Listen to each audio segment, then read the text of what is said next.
City of Lights by Afreen Faiza. A few moments before sunset, street lights on both sides of the road lit up. Two stray dogs ran after each other and collided with a young man. Then they separated from each other quickly and ran away at full speed. The boy suddenly got closer to the girl walking beside him. He whispered something into her ear. Both smiled meaningfully and continued to walk together, ignorant of the world. Some feeling of amusement was expressed, and then they began to laugh uncontrollably.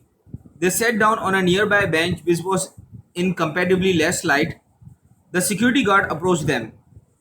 The boy made a joke on seeing him. The girl appreciated his joke with her eyes, and the security guard smiled. The boy, understanding the delicacy of the situation, discreetly handed over two banknotes to the guard. The guard smiled again and went to sit on a bench nearby. Meanwhile, the shift of the army guards at the mausoleum changed, and the thunder of boots could be heard. Before the darkness of evening fell, the two lovebirds went towards the mausoleum of the Qaid. The security guard once again became alert.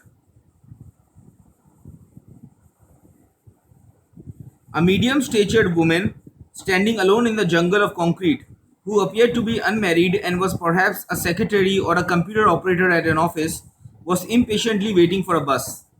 Then, two mean-faced persons with hungry eyes came over and suddenly stood beside her and touched her shoulders.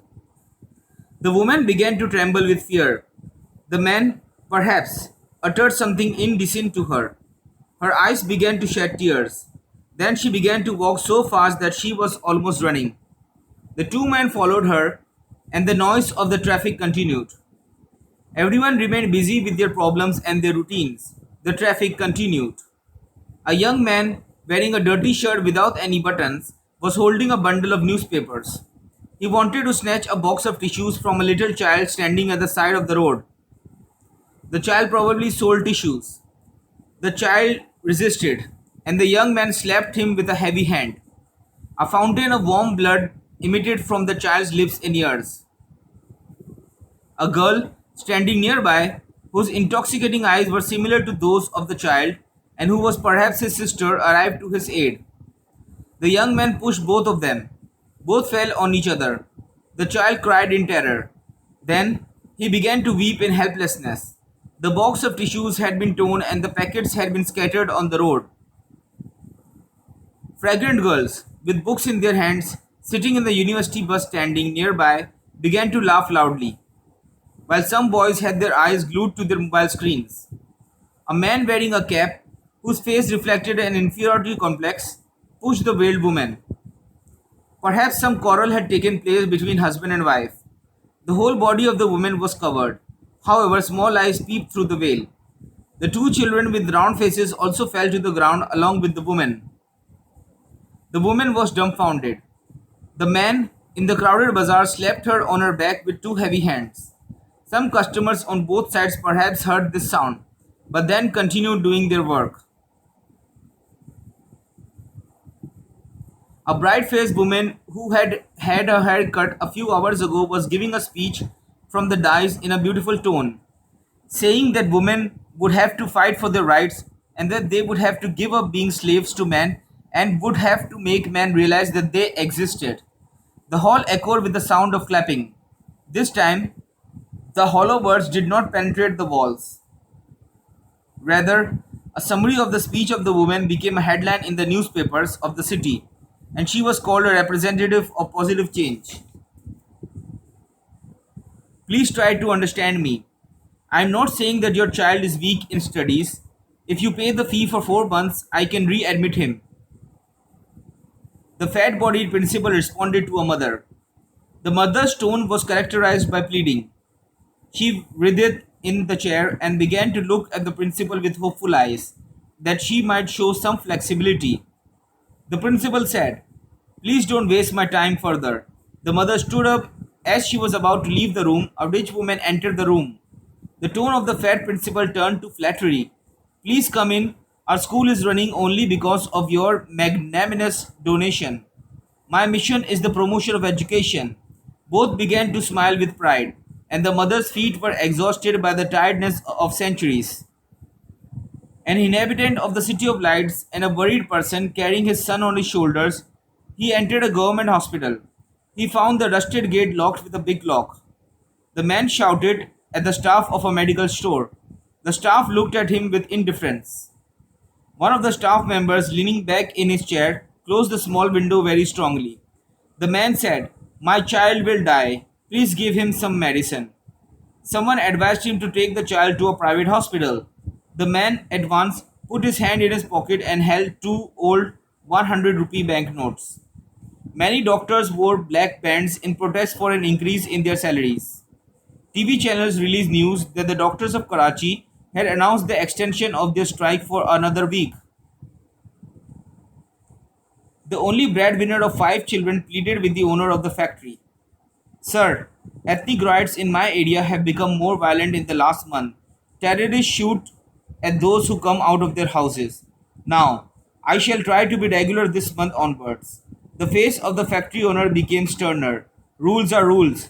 Then the cashier deducted 2,000 rupees from the 8,000 due to the man and gave him 6,000 rupees. The man came out of the gate with a helpless face. The price of flour and rice began to dance in his mind. The owner lit a cigarette and on his mobile ordered a pizza costing half the man's salary to have with his evening tea. In the darkness of the night, when even the dogs slept, a middle-aged man, uncomfortable and restless because of his need for drugs, moved his eyes around quickly. Then, hanging onto the iron railing at the island dividing the road, he tried to break it, but the railing would not budge. The drug addict abandoned the railing after a long struggle. His need for drugs grew. He saw the lid on a manhole in the middle of the road. The addict lifted it up and ran away. In the morning, a 4-year-old child fell into the manhole and died, but the drug addict kept sleeping peacefully. All were distraught at the incident. Some criticized the city government. Some attributed it to the negligence of the parents, while one or two columnists wrote columns about it in the evening dailies. "You don't have any experience and we can't take risk employing inexperienced persons." The officer, wearing a thick coat in the hot season in a chill room, explained to the young man, "But sir, I request that you grant me an opportunity. I have the capacity to learn. But this is an age of competition. We cannot put the company at risk like this." The face of the young man became gloomy. As soon as he came out of the cold room and into the scorching heat, he felt the hot sand entering through the holes in the soles of his shoes. His eyes began to hurt and tears began to fall. The next day, the news was released that the young man had committed suicide because of his being jobless. Everyone condemned the suicide. The two-line news item became old the very next day. The old newspapers were sold to the waste paper dealers. "Driver, hurry up. Take the other road. Perhaps this road is blocked," the old woman cried. "These people don't even let an ambulance pass." The driver said while keeping his hand on the steering wheel. The old man in the vehicle was perhaps the old woman's husband. The young daughter sitting beside him was looking at her father in a state of helplessness. The old man was writhing with severe pain in his heart. "Madam, it is perhaps a VIP movement. It will certainly take half an hour." A web of fear was spun in the eyes of the old woman. At a short distance, political leaders were riding in shining cars.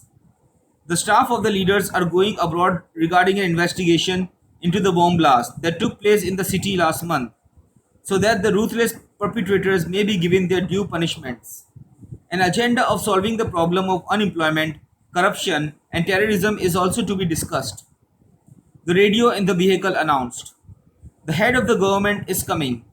There was uproar in the city. The public began to dance in circles like monkeys.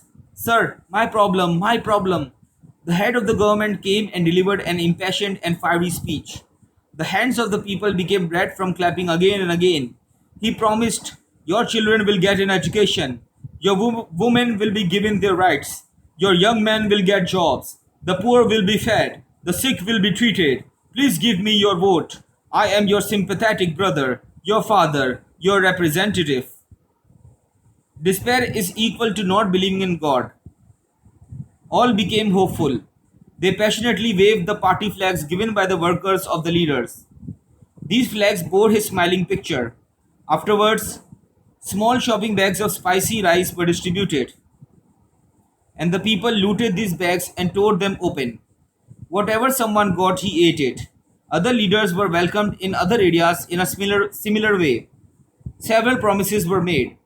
Previous governments were accused, and former leaders were smeared with accusations. Some played music, and the public jumped and danced incongruously. It was as if their leaders were not human beings, but angels who live in paradise. A bold line appeared on the TV screen. The incidents of the whole day in the city had tired of whizzing around in my mind. My mind became heavier, and a nameless despair began to dominate my whole being. I lit the last cigarette in the cigarette case this time. I felt as if the smoke had penetrated into my soul.